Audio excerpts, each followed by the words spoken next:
Hello बच्चों, let's see this question. The rate of a reaction doubles when its temperature changes from 300 Kelvin to 310 Kelvin. Activation energy of such a reaction will be. चलिए इस question को solve करते हैं बच्चों। सबसे पहले तो ये देखते हैं कि इस क्वेश्चन को सॉल्व करने के लिए हमारे पास कौन सी की कॉन्सेप्ट की जानकारी होनी चाहिए।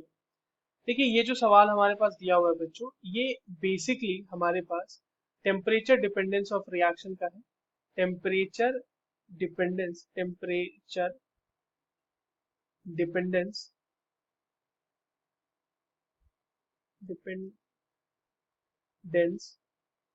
ऑफ रेट ऑफ रिएक्शन का सवाल है। ठीक है, अब यहाँ पर देखना बच्चों, जो हमारे पास रेट ऑफ रिएक्शन का टेम्परेचर डिपेंडेंस दिया जाता है वो एक इक्वेशन से दिया जाता है जो कि है log K2 upon K1 equals to EA divided by 2.303 R। ये हो जाएगा 1 अपॉन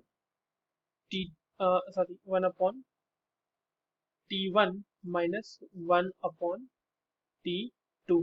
ठीक है, थोड़ा सा प्योरीफाइड फॉर्म में अगर हम इसे लिखें तो ये हो जाएगा log K2 upon K1 is equals to EA divided by 2.303 R।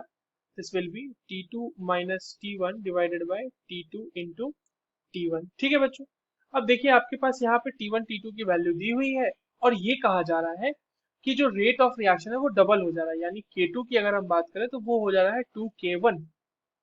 इस वैल्यू को यहाँ पे जैसे ही आप पुट करोगे बच्चों तो ये क्या हो जाएगा 2 log 2K1 अपॉन K1 जिसकी वैल्यू 2 आ जानी है ओवरऑल, और EA डिवाइडेड बाय 2.303 R की वैल्यू हम लोग बाद में रख देंगे यहाँ पे R। और T2 T1 क्या हो जाएगा बच्चों, देखिए T2 आपका हो जाएगा 310 kelvin minus 300 kelvin divided by यहाँ पे आ जाएगा आपका 310 गुना 300।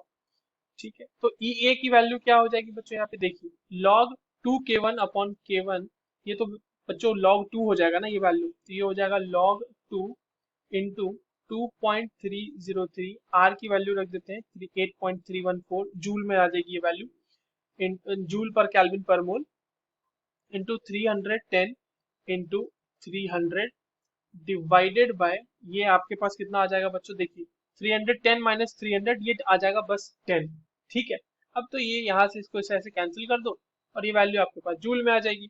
तो आप इसको सॉल्व करेंगे तो ये क्या आएगा 0.301 into 2.303 into 8.314 into 310 into 30, right. आप इसको सबको मल्टीप्लाई करोगे बच्चों तो ये वैल्यू आ जाती है 53,598.6 जूल। और अगर हम इसे किलो जूल में लिखना चाहें तो ये हो जाएगा 53.6 किलो जूल्स। ठीक है, किलो जूल्स में हमने इसको कन्वर्ट करने के लिए क्या किया, इसको 1000 से डिवाइड कर दिया बस।